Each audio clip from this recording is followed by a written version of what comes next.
What's up, my wizards? It's Dev. Mtg down there. We like it in Magic, you know by now. And you know what? To borrow a phrase, many Magic the Gathering players ask the question, what exactly does strictly better even mean? Or rather, I wish that more Magic the Gathering players would ask that question instead. This is just one of the single most misused phrases in our entire collective lexicon. So, since it's kind of the namesake of my channel and everything, I feel like it's partially my responsibility to call out some of the incorrect usage this phrase has seen just recently in this spoiler season, and pretty much every spoiler season, as we kind of build our way up to my exclusive preview in this video. Yeah, there's a reason that we're all here.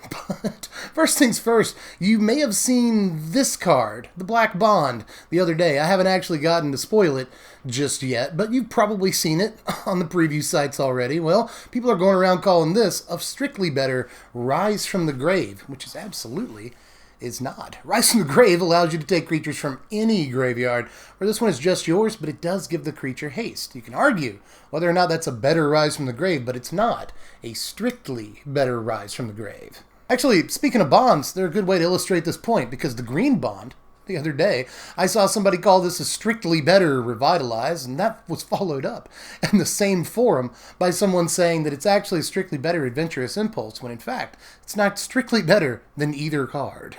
I've even seen people go as far as to call Lightning Strike a strictly better version of Shock, which is only true if you like paying double for your spells and only getting a 50% increase in their effect. As a matter of fact, Lightning Bolt is a strictly better Shock. And if we want more examples of what strictly better actually is, let me go ahead and show you Bone Splinters real quick. A lot of us know Bone Splinters pretty well, but just in case you don't, it's just 1 black mana for a sorcery. As an additional cost to cast it, you sack a creature, destroy target creature. A lot of us have gotten a fair amount of play out of this card over the years, especially in Aristocrats decks and other things that want to sacrifice their own dudes for value anyway.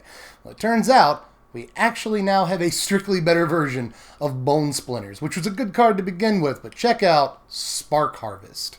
Spark Harvest costs 1 black mana, just like Bone Splinters. It's a sorcery, just like Bone Splinters. As an additional cost to cast this spell, you sacrifice a creature, or you pay 3 and a black. Destroy target creature or planeswalker. Now that is strictly better right there. It's basically a functional reprint of Bone Splinters that not only makes it so that you don't have to sacrifice a creature if you've got the mana to play it, meaning that it's also not dead if you don't have a creature on board to sacrifice in the first place. But it also increases its range of targets to not just creatures, but planeswalkers.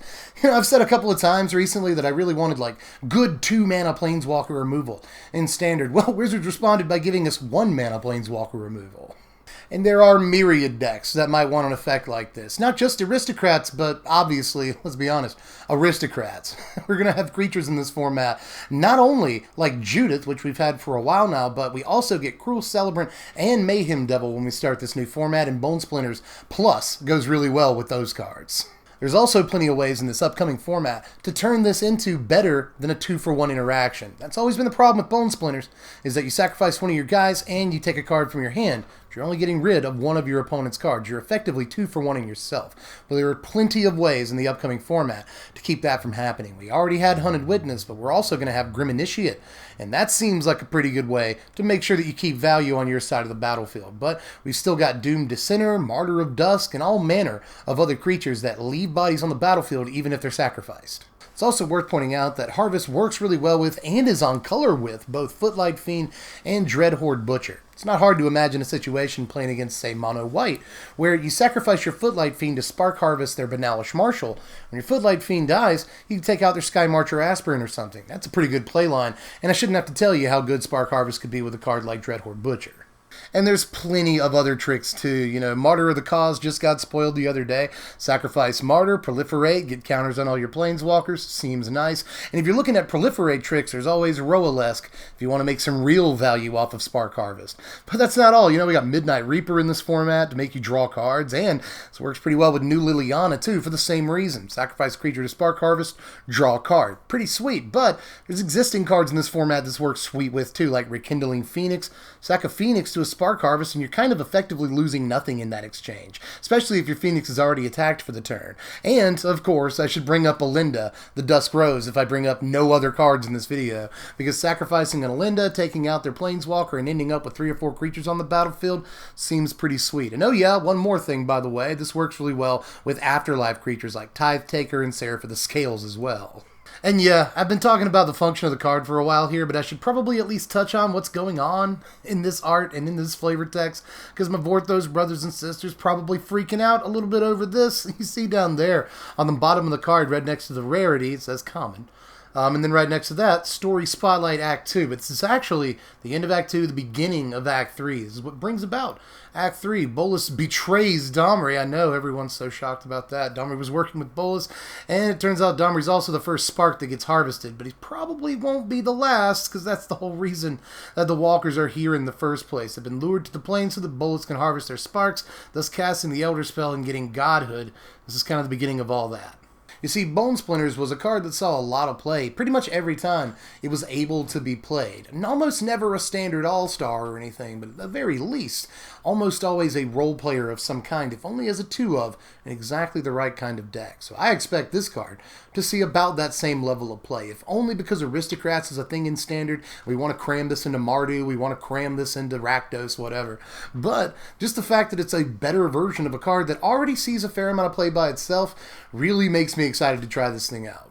If there's one thing going against this card that I had to point out, it's the fact that we already have Heartfire also coming out in this set.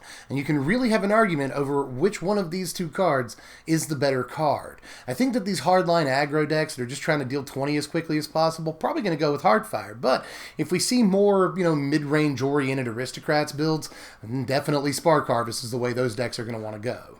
There are just so many tiny combos, little interactions with Spark Harvest and Standard right now that I expect to see a healthy amount of play out of this card. But even if you're not generating extra value out of it, it's still fine just to sacrifice your worst creature in exchange for their best creature or their best planeswalker. So again, this is a strictly better version. Yeah, you can actually use that term in this case. A strictly better version of a card that already saw a little bit of play the last couple of times it was in Standard. So I expect this card to see a lot more play. Again, I want to point this out before I move on and get out of this video here. It is extremely important that the card is not dead just because you don't have creatures out. So I like that about it. You can cast this without ever having to actually sacrifice anything, at which point it's a 1-for-1 instead of a 2-for-1, which could make a huge difference to you. But anyway, that's all I got for this one. I hope you guys like this preview. I sure as heck do. It's really nice. Appreciate you, Wizards, for the free preview. That's nice of you.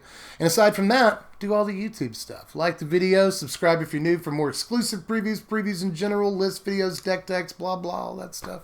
Running out of breath, and I will catch you cats later. I'm Dev from The Place. Thanks for watching, my Wizards. Spread love and be kind. I'll see you later on today with some more previews.